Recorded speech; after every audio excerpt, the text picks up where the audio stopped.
todos. Espero que estejam bem, em paz, com saúde.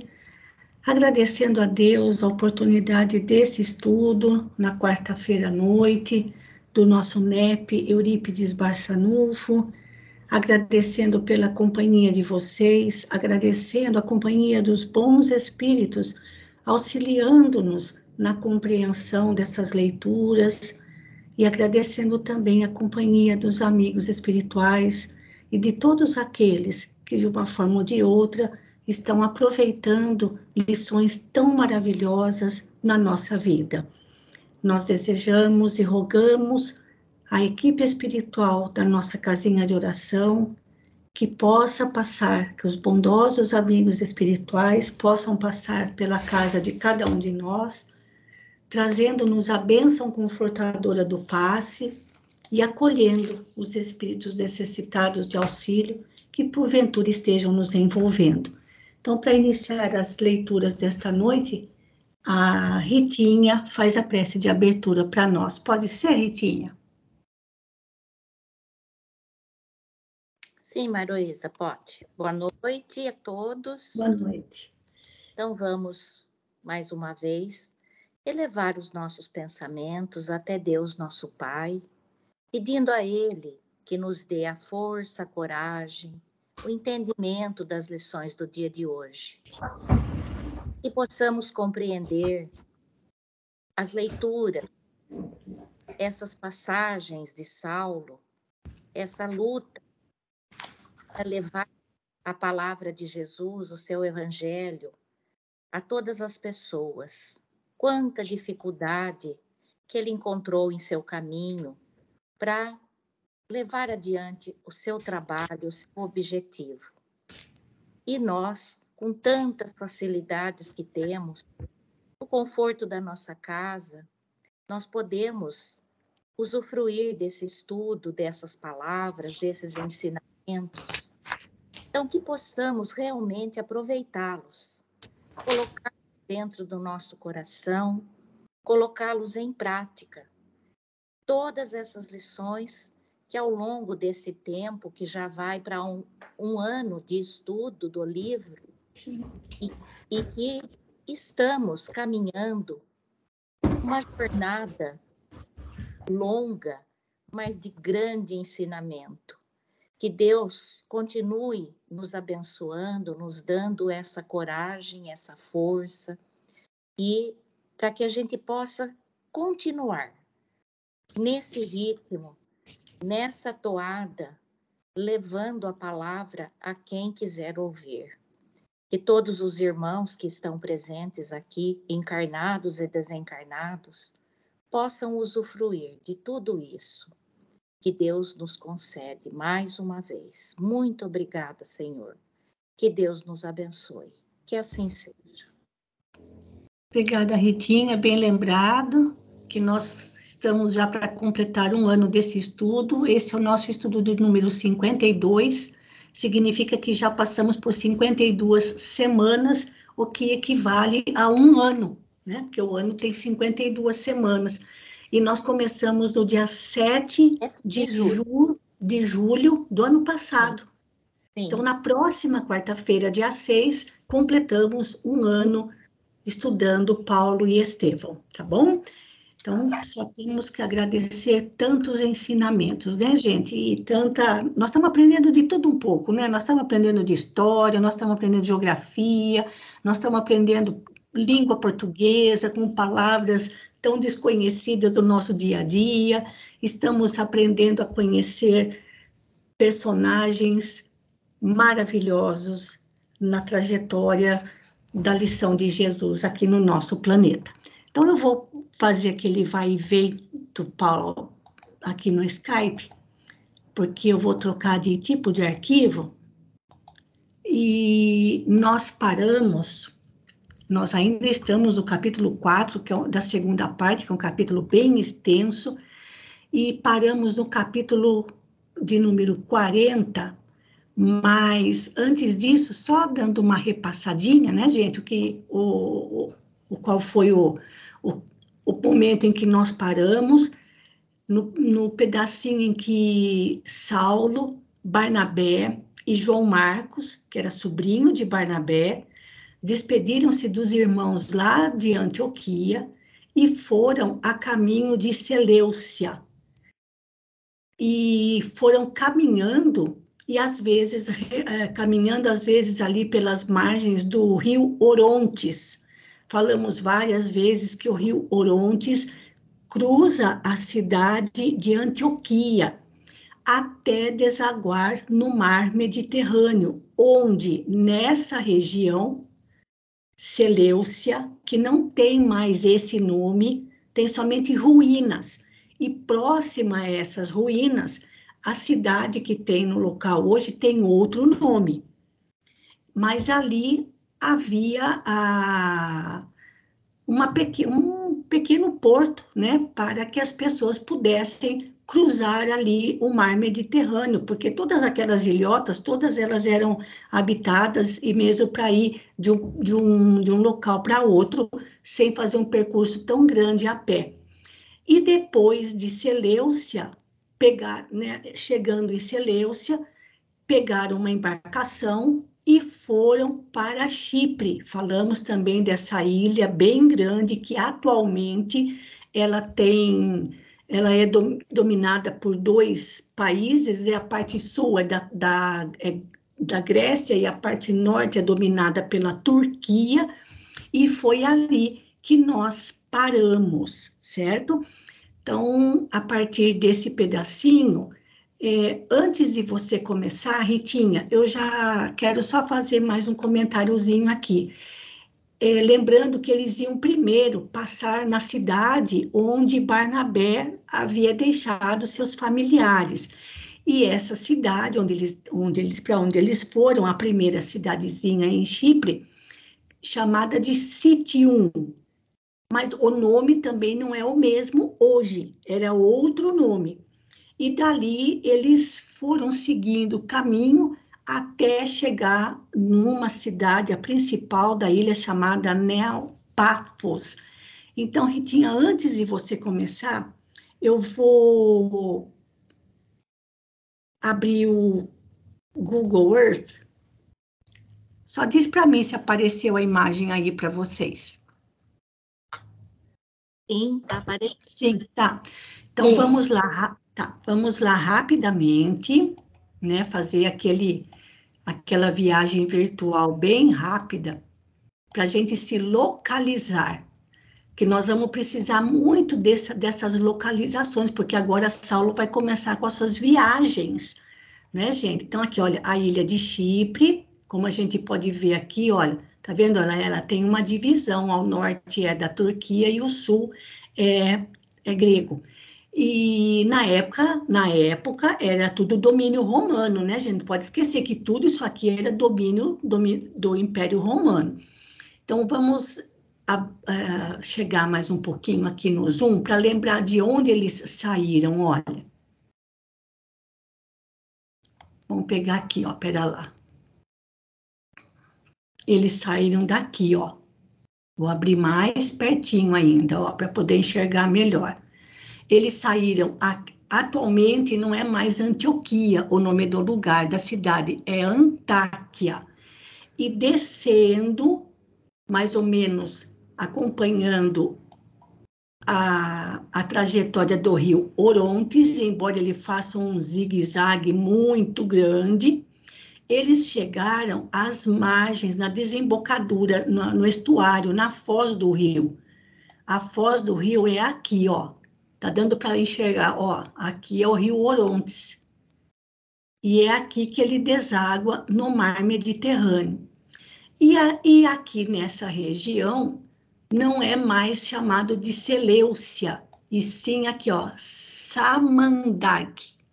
Não sei se é desse jeito que se pronuncia, mas esta cidadezinha foi construída próxima às ruínas dessa localidade, à beira-mar, aonde havia um porto, e daqui eles partiram para a ilha de Chipre. Então, dá para enxergar bem aqui, né, gente? Olha, o rio Orontes, ele vem lá, passando lá por Antioquia, desaguando aqui no mar Mediterrâneo. Então, pegaram uma embarcação mais ou menos nessa região, que era a região de Porto, e daí foram para a ilha de Chipre. Vamos aqui para Chipre, ó. Aqui, ó. Tá?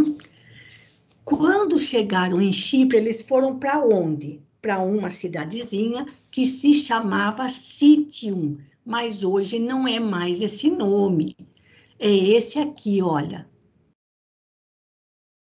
É Larnaca. É esse lugar aqui, olha. Eles chegaram nessa região onde anteriormente o nome de muitos lugares permanece o mesmo, em outros mudou completamente. Então foi nessa região, aqui é uma grande baía, tá vendo? Olha, eles falam que é a Baía de Larnac, com o mesmo nome desse lugar. Então aqui embaixo, ó, aqui, olha. Então foi para essa região que eles passaram primeiro, que se chamava Citium, para resolver alguns problemas familiares de Barnabé, continuaram depois descendo, passando por uma cidadezinha, mais ou menos nessa região, onde até tem, deixa eu ver se dá para aparecer o nome aqui, que tem só muitos desses lugares têm ruínas do tempo dos romanos, das construções das antigas cidades que existiam por aqui. Então, eles passaram por essa região, que a gente já vai ver daqui a pouquinho o nome, que o nome também mudou. Aqui, deixa eu ver se ele tem um zoom melhor aqui, que apareça o nome da cidade, que é uma região que tem agora entrou aqui, ó. Agora que entrou um pouquinho. Nessa região aqui, tem como fala, toda uma parte de arqueologia dos restos, né, das construções daquela época. Então, passaram por essa região para finalmente chegarem na cidade de Neopafos, que fica aqui, olha. Nesse canto aqui, olha. Praticamente atravessaram a ilha toda até chegarem nesse local. Então, foi uma boa pernada. Mas, então, agora a gente já pode se situar melhor onde eles estavam e por onde passaram. Então, desceram aqui na cidade que hoje se chama Larnaca, parece que é esse nome. Antigamente era Citium. Passaram por esse cantinho aqui, que também tem bastante ruínas, mas o nome da cidade não é o mesmo. Sol de Pafos, aqui, aonde Saulo iria ter uma grande surpresa. Jesus estava reservando grandes alegrias para Saulo nessa primeira viagem para ele. Tá bom, gente? Então, agora saímos lá da região da Turquia e estamos, então, nessa primeira viagem deles aqui na ilha de Chipre, tá bom? Então, voltemos. Eu vou sair daqui e voltar para o Skype para não ter perigo, então, de confundir os textos aqui. Então, nós vamos continuar a partir do parágrafo 40. Ritinha, pode começar, né? Chegaram à ilha com o jovem João Marcos, sem incidentes dignos de menção. Estacionados em Citium, por muitos dias, aí solucionou Barnabé vários assuntos de seu interesse familiar. Antes de se retirarem, visitaram a sinagoga num sábado, com o propósito de iniciar um movimento. Como chefe da missão, Barnabé tomou a palavra, procurou conjugar o texto da lei, examinando naquele dia as lições do Evangelho para destacar a superioridade da missão do Cristo. Saulo notou que o companheiro explanava o assunto com respeito, algo excessivo às tradições judaicas. Via-se claramente que desejava, antes de tudo, conquistar as simpatias do auditório. em alguns pontos, demonstravam o temor de encetar o trabalho, abrindo as lutas tão em desacordo com o seu temperamento. Os israelitas mostraram-se surpreendidos, mas satisfeitos. Observando o quadro, Saulo não se sentiu plenamente confortado. Fazer reparos a Barnabé seria ingratidão e indisciplina. Concordar com o sorriso dos compatrícios, perseverantes nos erros do fingimento farisaico, seria negar a fidelidade ao Evangelho. Procurou resignar-se e esperou. Só um comentáriozinho aqui, Ritinha. Sim. Vejam, gente, eles não estavam mais na Palestina, estavam em Chipre, tudo era Império Romano, mas lá tinha judeu. Os judeus já estavam se espalhando por muitos, por vários pontos de todo aquele território, às margens, todas aquelas regiões nas margens do Mediterrâneo, porque ele fala que eles foram pregar numa sinagoga. Ora, sinagoga é o templo do judaísmo, então lá tinha judeus, e Barnabé tomou a palavra, mas sempre com bastante cuidado, né, para já não causar confusão. E isso desagradava Saulo, né, porque Saulo já queria entrar direto no assunto, mas ele já estava um pouco mais resignado, né, e esperou que as coisas fossem transcorrendo de forma natural, certo? Pode comentar, quer algum comentário, Ritinha?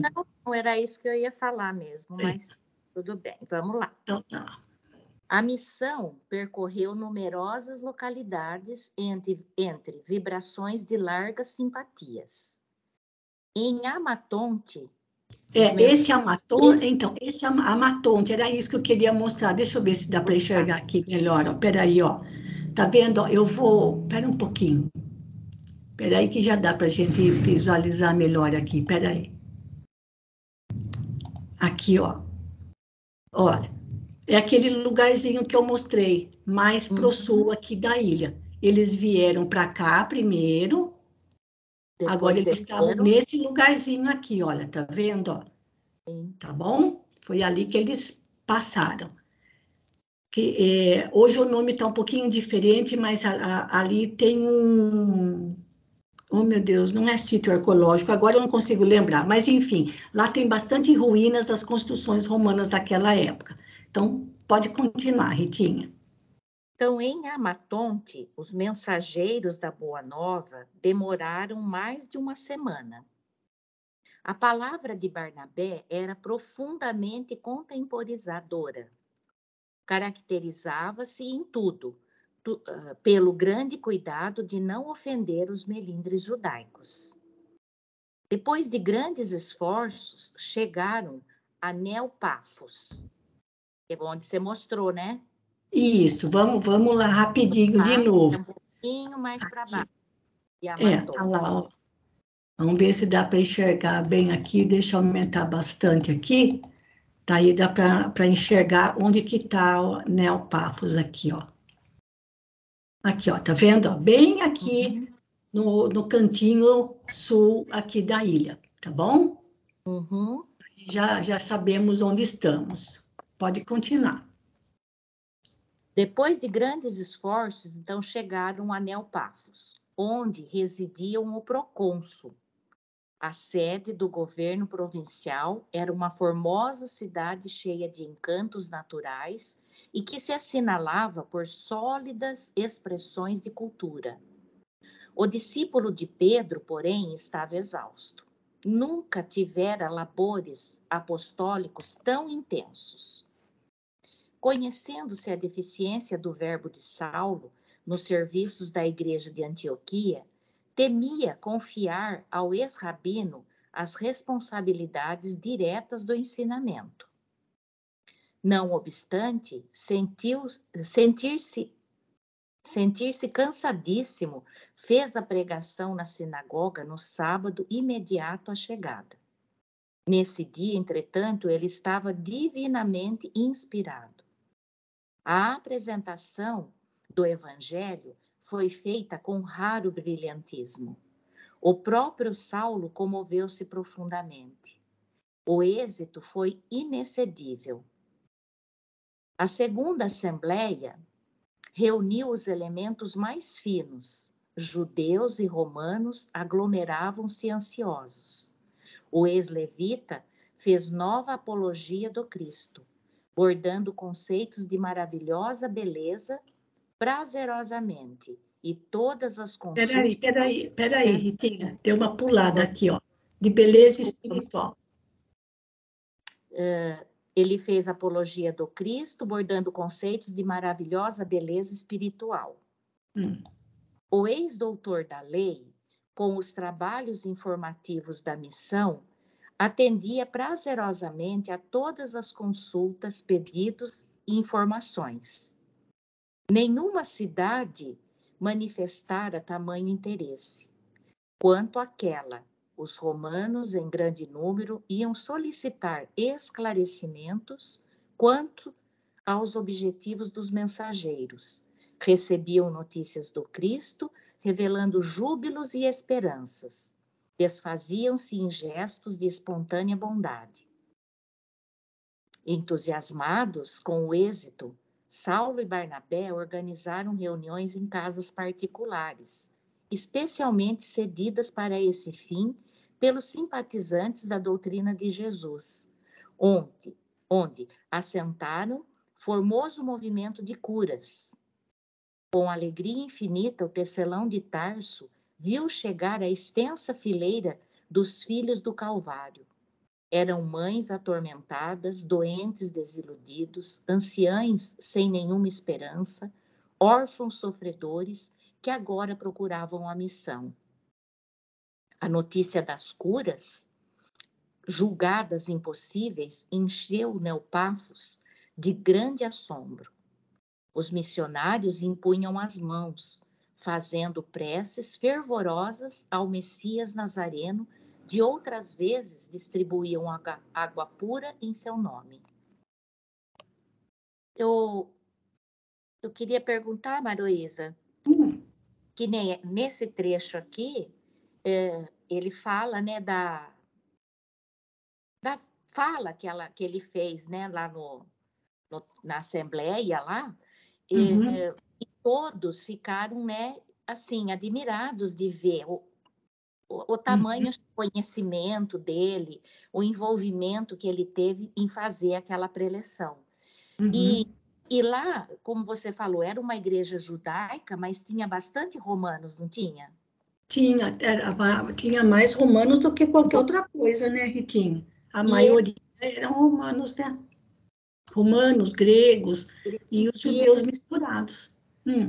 E eles aceitavam, né, a palavra de Jesus de uma forma, assim, normal. Sim. Ele não encontrou tanta resistência quanto lá nas outras localidades onde ele esteve, né? Aqui o povo já estava mais receptivo, tanto é que ele tentou fazer movimentos em casas, né, para poder ajudar. E veja que o pessoal que fazia filas era mesmo aquele povo que seguia Jesus. Sim. Né?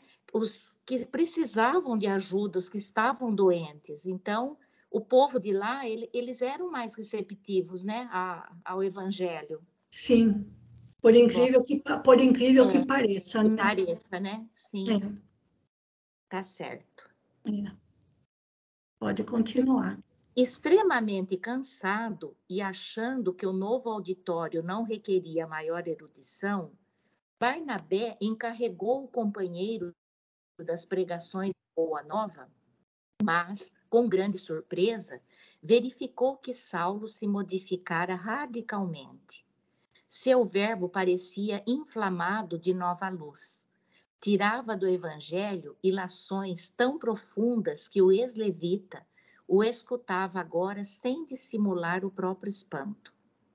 Notava particularmente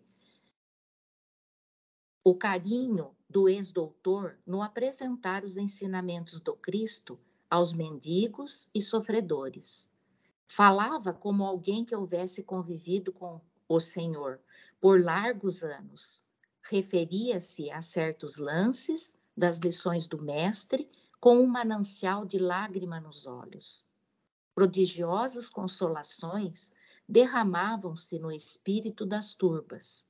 Dia e noite havia operários e estudiosos copiando as anotações do Levi. Olha a mudança de Saulo, né, gente? Porque lá na igreja de Antioquia, quando ele abria a boca para falar, era um desastre, mas agora ele estava falando com o coração, tocando de coração para coração, tocando o coração dos mais sofredores, né? Muito ele lindo. próprio estava assim espantado, né, com essa repercussão. Nem ele acho que acreditava nesse feito, né? Que estava assim tão sublime, né? Isso. E também interessante aqui também é que essas reuniões se davam nas casas das pessoas, porque não havia um lugar para os cristãos se encontrarem. Aliás, eles estavam levando as informações do Cristo pela primeira vez, diferente de Antioquia, que já tinha uma comunidade formada, né? E interessante também Emmanuel comentar que dia e noite havia operários e estudiosos copiando as anotações de Levi. Levi era Mateus, né? E não tinham os evangelhos prontos como a gente tem hoje. Tinham as anotações daquilo que Mateus ia registrando sobre os feitos de Jesus. Então, eles tinham aquela, assim, uma verdadeira sede daqueles conhecimentos, sede daquelas informações. É muito interessante que isso estivesse acontecendo nessa cidade, lá na ilha de Chipre. Mas vamos adiante, que vai ter uma coisa muito bonita hoje para a gente para quem já leu o livro vai lembrar, para quem não conhece vai descobrir. Pode continuar, Ritinha. Os acontecimentos abalaram a opinião da cidade em peso. Os resultados eram os mais confortadores. Foi quando enorme surpresa chegou ao espírito dos missionários. A manhã ia alta. Saulo atendia a numerosos necessitados quando um legionário romano se fez anunciar. Barnabé e o companheiro deixaram os serviços entregues a João Marcos e foram atender. O procônsul Sérgio Paulo disse o mensageiro solene: manda convidar-vos a visitá-lo em palácio. A mensagem era muito mais em ordem que simples convite. O discípulo de Simão compreendeu de pronto e respondeu: agradecemos de coração e iremos ainda hoje. Alguém lembra? Procônsul Sérgio Paulo? Então, vamos ver. Quem não lembra, espera um pouco. Ó, quem lembra, fica quietinho. Quem não lembra, espera que já vai descobrir quem é. Vai em frente. O Pode continuar. Estava confuso. Não só o conteúdo político, de fato, surpreendia-o sobremaneira. Em vão procurava recordar-se de alguma coisa. Sérgio Paulo? Não conheceria alguém com esse nome? Buscou relembrar os jovens de origem romana do seu conhecimento. Afinal, veio-lhe a personalidade... Não. Afinal, veio-lhe a memória, a palestra de Pedro sobre a personalidade de Estevão e concluiu que o procônsul não podia ser outro senão o salvador do irmão de Abigail. Como assim? Sem comunicar as íntimas impressões? Espera um pouquinho. Você não lembrou ainda, Ritinha, quem é Sérgio Paulo? Não. É Então, Estevão, mas Estevão não era... Vamos em frente. Ó. Se tornou Estevão. O Gesiel se tornou Estevão. Mas Saulo, quando conversou com Pedro, sobre Estevão, ficou sabendo tudo o que tinha acontecido antes com Gesiel. E o Saulo já na hora lembrou, não podia ser outro senão o salvador do irmão de Abigail. Então, quem não lembra, espera mais um pouco. Vai em frente. Vamos ler, não vou contar, senão não tem graça. Sem comunicar as íntimas impressões a Barnabé, examinou a situação em sua companhia. Quais os objetivos da delicada intimação? Segundo a voz pública, o chefe político vinha sofrendo pertinaz enfermidade. Desejaria curar-se, ou quem sabe, provocar um meio de expulsá-los da ilha, induzido pelos judeus? A situação, entretanto, não se resolveria por conjecturas. Incumbido João Marcos de atender a quantos se interessassem pela doutrina, no referente a informes necessários, os dois amigos puseram-se a caminho resolutamente. Conduzidos através de galerias extensas, foram dar com um homem relativamente moço, deixado em largo divã e deixando perceber extremo abatimento. Magro, pálido, revelando o singular desencanto da vida. O procônsul entremostrava, todavia, uma bondade imensa na suave irradiação do olhar humilde e melancólico. Recebeu os missionários com muita simpatia, apresentando-lhes um mago judeu de nome Barjeus, que, de longa data, o vinha tratando. Sérgio Paulo, prudentemente, mandou que os guardas e servos se retirassem. Apenas os 4 se viram a sós, em círculo muito íntimo. Falou o enfermo com amarga serenidade. Senhores, diversos amigos me deram notícia de vossos êxitos nesta cidade de Neopafos. Tendes curado moléstias perigosas, devolvido a fé a inúmeros descrentes, consolado míseros sofredores. Há mais de 1 ano venho cuidando de minha saúde arruinada. Nestas condições, estou quase inutilizado para a vida pública. Apontando Barjesus, que, por sua vez, fixava o olhar malicioso nos visitantes, o chefe romano prosseguiu. Há muito contratei os serviços desse vosso conterrâneo, ansioso e confiante na ciência de nossa época, mas os resultados têm sido insignificantes. Mandei chamar-vos, desejoso de experimentar os vossos conhecimentos. Não estranheis minha atitude. Se pudesse, teria ido procurar-vos, em pessoa, pois conheço o limite de minhas prerrogativas. Como vedes, porém, sou antes de tudo um necessitado. Isso. Por aí a gente já vê a educação dele, né? Desse procônsul. E interessante aqui é falar que tinha um mago judeu, né? Ou seja, o mago aqui no sentido de... lembra faz a gente lembrar daqueles alquimistas, né? Que faziam várias fórmulas ditas milagrosas, né? Para poder curar as doenças, ou fazer curandeiros, né? Ou magias, enfim. Sim. Então, esse mago, que inclusive tem um nome tão estranho, né? Justamente Barjesus, ou Barjesus, santo, né? Enfim. Mas ele não estava conseguindo recuperar a sua saúde. Por isso, mandou chamar, então, Saulo e Barnabé. Tá certo? Ritinha, acho que você já leu bastante. Deixa eu ver o próximo parágrafo. Aqui, deixa eu ver. Ó.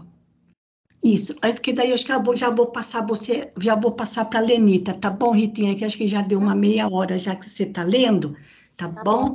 Então, eu agradeço a sua leitura, viu? Obrigada. Eu agradeço.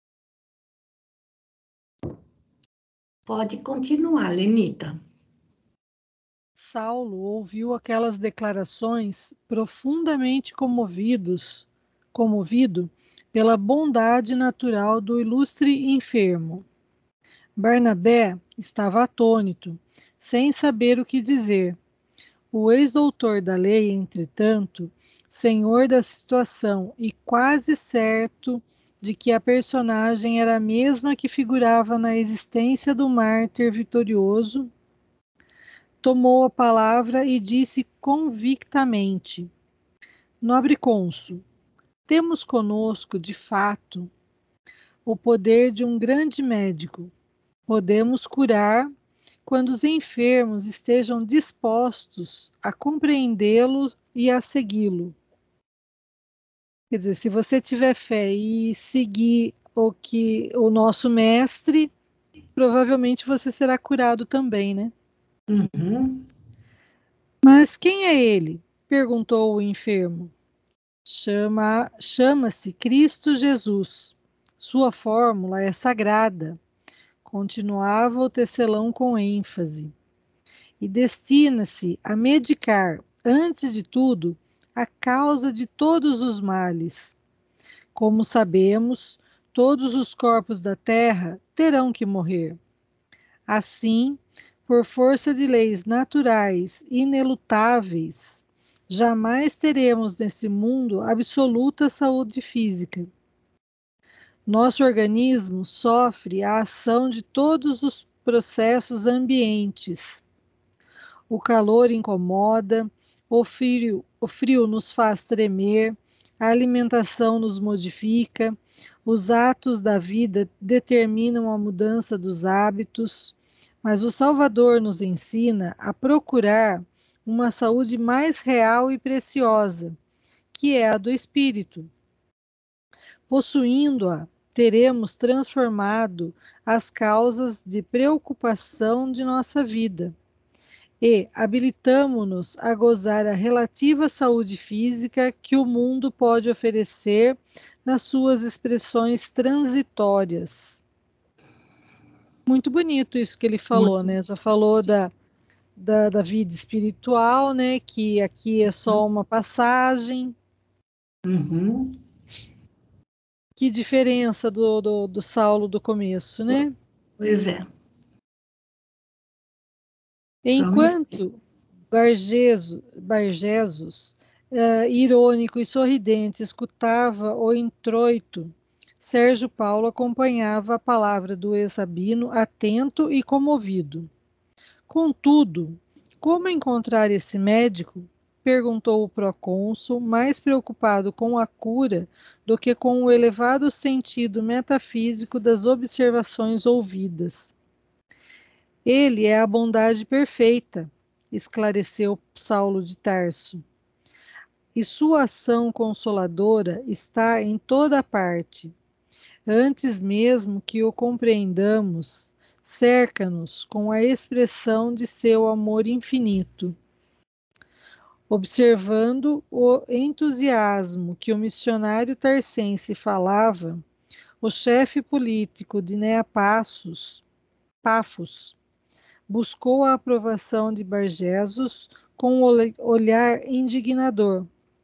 O mago judeu, evidenciando profundo desprezo, exclamou: Julgávamos que estivesseis aparelhados de alguma ciência nova. Não quero acreditar no que ouço.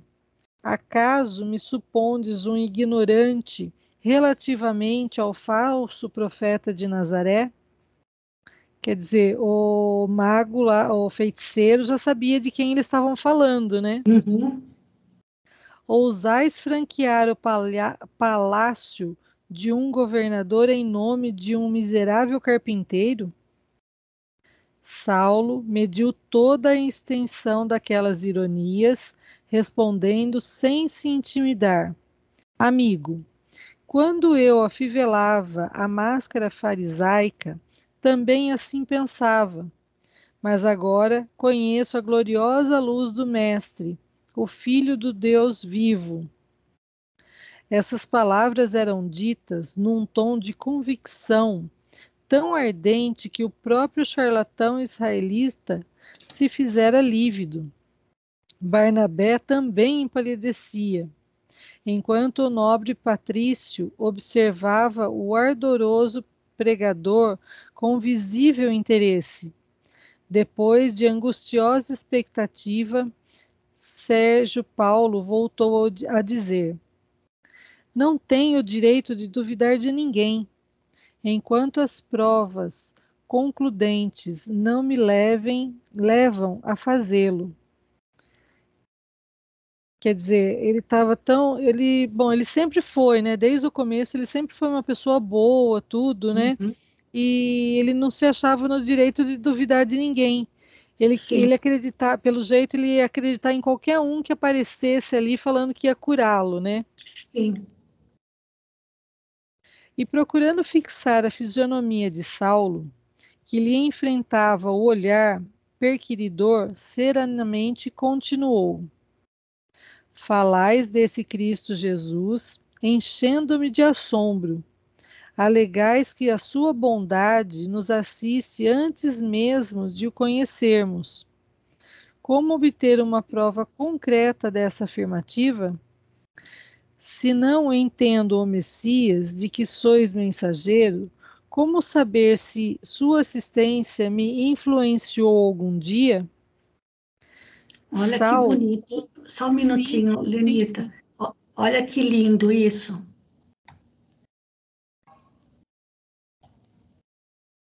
Sim, foi o que Paulo falou, né? Que É. Jesus, a bondade dele é a bondade perfeita, né? E Uhum. ela está conosco desde sempre, mesmo que a gente não conheça, né? Sim, exatamente. Só que o procônsul queria uma prova Uhum. concreta daquilo que Saulo falava sobre Jesus, né? Então, como saber se a assistência daquele Cristo me influenciou algum dia? Ah, gente, agora eu lembrei também que eu esqueci de fazer um comentário aqui, olha. Ele falou Cristo Jesus, não falou Jesus Cristo. E quando Saulo começou a falar também, aonde isso? Quando ele começou a falar de Jesus, e agora, peraí, que estava bem lá para cima, aqui, ó. Quando ele pergunta, que médico é esse? Aí Saulo respondeu, chama-se Cristo Jesus. Por que será que ele usava, ao invés de falar Jesus Cristo? Porque, olha, gente, lembrando que Saulo teve uma experiência com Jesus que ninguém mais teve. Saulo não conheceu Jesus homem. Saulo teve contato com Jesus em espírito. Ou seja, Jesus se apresentou a Saulo tal como ele é espiritualmente. Ou seja, um Cristo. Cristo é um título, não é um sobrenome de Jesus. E a palavra Cristo, que significa ungido em grego, representa o puro dos puros, o santo dos santos. Então, de toda a comunidade de espíritos puros que executam a vontade de Deus por todo o universo, que são milhões de espíritos puros, Jesus é um dos que se destacam. É o puro dos puros. E esses que chegam no topo dessa evolução espiritual são chamados de Cristos. Então, olha, esse ser, esse médico que você quer saber quem é, ele é um Cristo e se chama Jesus. Ou seja, ele é um espírito, o puro dos puros, o maior entre os maiores. E por que isso? Porque Saulo chama Jesus desse jeito, porque ele viu Jesus em toda a sua plenitude espiritual. como se estivesse vendo um verdadeiro sol à sua frente. Então, é desta maneira que Saulo se refere a Jesus. Olha, esse médico, esse ser de quem eu estou falando, eu não estou falando de um homem, eu estou falando de um ser divino, eu estou falando de um Cristo, estou falando de um ungido que se chama Jesus. É bem diferente falar Jesus Cristo, certo, gente? E aí ele repetiu, lá para baixo ele fala a mesma coisa, né? Quando ele pede, então, a prova de, lá, falais desse Cristo Jesus. Então, o procônsul repetiu a mesma forma de Saulo se referir a Jesus. Então, como saber se ele realmente me influenciou algum dia, se eu não sei nada a respeito dele, nunca ouvi nada a respeito dele? Vamos continuar aqui, então, no 52, Lenita. Saulo lembrou repentinamente as palestras de Simão Pedro, ao lhe narrar os antecedentes do mártir do cristianismo. Quem foi o mártir do cristianismo? Gesiel. Gesiel. O primeiro mártir do cristianismo foi Gesiel, Estevão.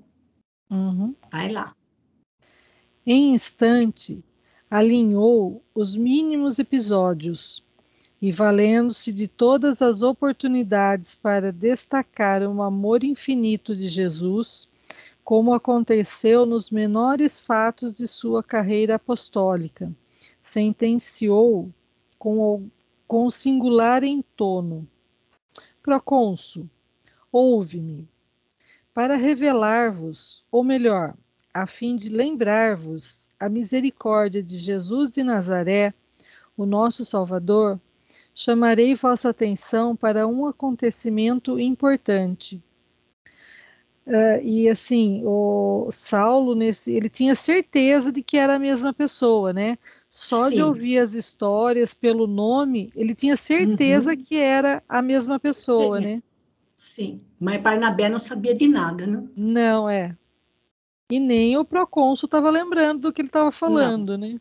exatamente. Então vamos em frente. Para quem não lembra quem foi Sérgio Paulo, agora vai ficar sabendo. Então vai lá, Lenita. Enquanto Barnabé manifestava profunda surpresa em face da desassombrada atitude do companheiro, o político aguçava a curiosidade. Não é a primeira vez que experimentais uma grave enfermidade. Há quase 10 anos, ao tentardes os primeiros passos na vida pública, embarcaste no porto de Cefalônia em demanda desta ilha.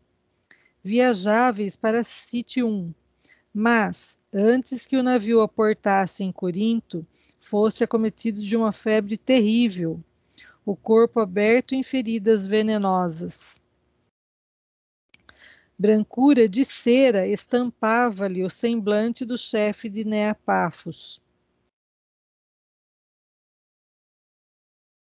Colocando a mão no peito, como a conter as pulsações aceleradas do coração, ergueu-se extremamente perturbado. Como sabeis de tudo isso? Murmurou aterrado. Não é só, disse o missionário sereno. Esperai o resto. Vários dias permanecestes entre a vida e a morte. Debalde, os médicos de bordo comentaram vossa enfermidade. Vossos amigos fugiram. Quando ficaste de todo abandonado, não obstante o prestígio político do vosso cargo, o Messias Nazareno vos mandou alguém, no silêncio da sua misericórdia divina. Nossa, que coisa linda, não? Uhum. O procônsul, com o despertar das velhas reminiscências, sentia-se profundamente comovido. Quem teria sido esse mensageiro do Salvador? Prosseguia Saulo, enquanto Barnabé o contemplava com inaudito assombro. um de vossos íntimos, um amigo eminente, um dos colegas ilustres que presenciavam vossas dores? Não, apenas um escravo humilde, um serviçal anônimo dos remos homicidas. Gesiel velou por vós dia e noite. E o que a ciência do mundo não conseguiu fazer, fê-lo o coração empossado pelo amor do Cristo. Compreendeis agora? Vosso amigo Barjesus fala de um carpinteiro sem nome, de um Messias que preferiu a condição da humildade suprema para nos trazer as torrentes preciosas de sua graça. Sim, Jesus também, como aquele escravo que vos restabeleceu a saúde perdida, fez-se servo do homem para conduzi-lo a uma vida melhor. Quando todos nos abandonam, ele está conosco. Quando os amigos fogem, sua bondade mais se aproxima. Para forrarmos-nos das míseras contingências dessa vida mortal, é preciso crer nele e segui-lo sem descanso. Ante as lágrimas convulsivas do procônsul, Barnabé, aturdido, considerava onde fora o companheiro colher tão profundas revelações. A seu ver, naquele instante, Saulo de Tarso estaria iluminado pelo dom maravilhoso das profecias. Quer dizer, Barnabé ainda não sabia que Pedro tinha conversado, tinha explicado o que tinha sido a vida do Estevão, Gesiel, antes de se tornar Estevão, né? Uhum. E assim, com muita fé que ele estava falando com a pessoa certa, ele foi lá e falou, não, esse é o cara, eu vou contar a história dele. Sim, e já tinham se passado 10 anos. 10 anos. Desde aquele acontecimento. É. E olha o que respondeu o procônsul. Senhores, tudo isso é a verdade pura. Trouxeste-me a santa notícia de um Salvador, exclamou Sérgio Paulo. Reconhecendo a capitulação do generoso patrício que lhe recheava a bolsa de fartos recursos, o mago israelita, apesar de muito surpreso, exclamou com energia: mentira! São mentirosos! Tudo isso é obra de Satanás. Esses homens são portadores de sortilégios infames do caminho. Abaixo a exploração vil.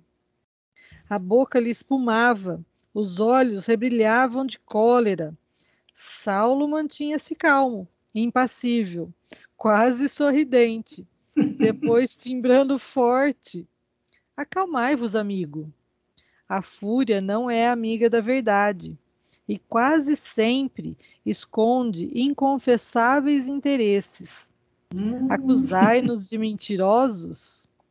Mas nossas palavras não se desviaram uma linha da realidade dos acontecimentos. Alegai-vos que nosso esforço procede de Satanás? No entanto, onde já se viu maior incoerência? Onde encontraríamos um adversário trabalhando contra si mesmo? Afirmais que somos portadores de sortilégios. Se o amor constitui esse talismã, nós o trazemos no coração, ansiosos por comunicar a todos os seres sua benéfica influência.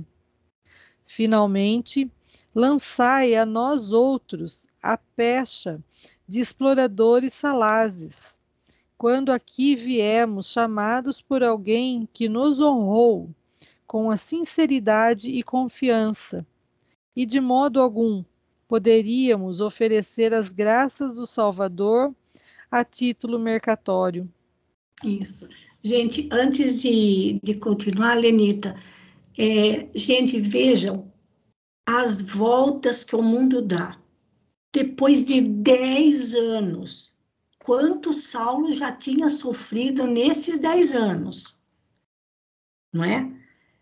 3 anos lá no deserto, 3 anos sozinho na cidade de Tarso, trabalhando como tecelão, o tempo que ele ficou doente na casa do caminho, depois quando ele foi chamado para ficar na igreja de Antioquia, já tinham se passado 10 anos.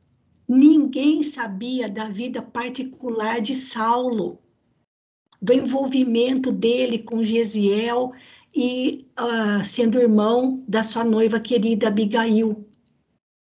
E foi justamente nesta cidade, em Chipre, que ele teve a alegria de encontrar Sérgio Paulo, que salvou a vida de Gesiel, que também ficou doente por tratar do procônsul naquela época. Ele também foi contaminado. E os outros a bordo da embarcação queriam atirar Gesiel ao mar. E o procônsul, o Sérgio Paulo, deu uma bolsa bem cheia de dinheiro para Gesiel, desviaram a rota do caminho, porque ele estava indo justamente para Chipre, e foram até a costa da Palestina e largaram ali Gesiel na praia, completamente queimando de febre. E ainda veio um ladrão, levou a bolsa dele embora, mas levou Gesiel até um cristão, e esse cristão levou Gesiel e mais um outro de carroça de Jope até Jerusalém, para Gesiel ser cuidado por Simão Pedro na casa do caminho. Olha as voltas que o mundo dá, gente. Imaginem o contentamento de alma que Saulo estava sentindo naquele momento de ter encontrado o benfeitor de Gesiel. E certamente Estevão, em espírito, estava presenciando toda aquela cena. Talvez pelas próprias mãos de Estevão, Gesiel, Saulo tivesse ficado frente a frente com aquele procônsul a quem Gesiel teve oportunidade de cuidar. Olha, assim, como a gente precisa confiar, gente. Como a gente precisa confiar em Deus e esperar o tempo passar. É muito lindo, e nós não vamos continuar, porque nós estamos faltando só 2 minutinhos. Claro que quem quiser saber depois o que vai acontecer, continua lendo, mas nós vamos parar aqui nesse parágrafo de número 57, tá bom, gente? Eu vou marcar aqui para não esquecer. Obrigada, Lenita, pela leitura. E que esse acontecimento, né, essa alegria que esperava por Saulo na ilha de Chipre, possa servir para nós de um fortalecimento, de aprendermos a confiar mais em Deus, confiar mais nos desígnios divinos, que nos momentos em que a gente menos espera, tem poder para nos trazer uma enorme alegria. E certamente Saulo, naquele momento, amparado espiritualmente por Estevão, imagina a alegria de Estevão ao ver Saulo se reencontrar com o seu benfeitor. Tá bom, gente? Muito obrigada, viu, Lenita? E voltando, então, aqui na página do Skype, você mesma vai fazer a prece final aqui para nós, por favor. Vamos nos manter serenos, calmos, com os pensamentos elevados, e vamos tentar manter um pouquinho dessa confiança, dessa fé de Saulo, que ainda é Saulo, né? Nessa parte da história, que tenhamos uma fé tão linda quanto a dele, que tantas obras fez, que nós possamos fazer um pouquinho ao nosso redor, um bom dia para o nosso vizinho, um cuidado com o nosso idoso, com a nossa criança. Vamos pedir aos irmãozinhos de luz que nos amparem, nos acompanhem, nos dê força e energia para seguirmos nessa caminhada de fé, de esperança, para que possamos nos encontrar com espíritos evoluídos, com tanta luz, e que nunca percamos a nossa fé. Que assim seja, meu Senhor. Graças a Deus. Amigos, agradecendo a companhia de vocês, peço a cada um que nas suas preces agradeçam a Deus por termos completado 52 semanas, por termos completado 1 ano de estudo deste livro maravilhoso. Só temos a agradecer por essa oportunidade maravilhosa que o Senhor nos concede. E peço a cada um de vocês que em suas preces agradeçam igualmente a Deus por nos ter permitido o estudo deste livro já há 1 ano. Muito obrigada a todos, muito obrigada, Senhor, obrigada a todos os bondosos benfeitores espirituais que nos tenham amparado nessa jornada. Um grande abraço a todos, fiquem com Deus e até sexta-feira, se Deus quiser, falando sobre Chico Xavier. Um grande abraço.